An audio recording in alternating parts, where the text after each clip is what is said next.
First நாங்கள் meet பண்ணோம் ஒரு இடத்துல. மீட் பண்ணிவிட்டு கொஞ்ச நாள் ஃப்ரெண்டாக இருந்தோம். அதுக்கப்புறம் அப்படியே பேசி அப்படியே லவ் ஆச்சு. அவள் ஃபுல்லாக ஃபோன் பண்ணிகிட்டே இருப்பா, மெசேஜ் பண்ணுங்க பேசுறேன்னு சொல்லிட்டே இருப்பான். நான் அந்த அளவுக்கு மாட்டேன், ஏன்னா எனக்கு வேலை பார்க்கணும் அப்படின்னு. லவ்வில் அவள் தான் நிறைய லவ் வச்சுருக்கேன்.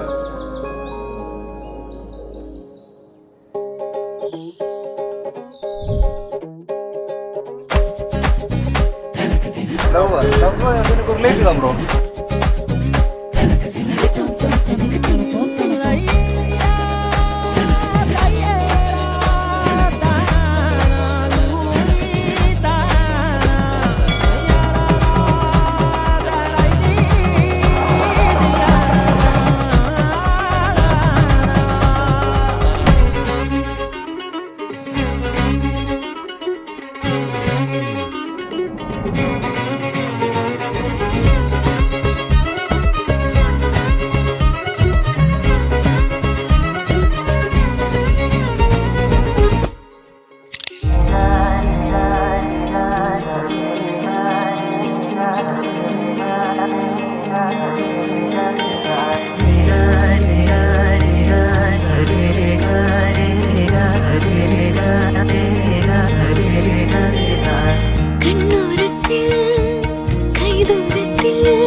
கண்ணோ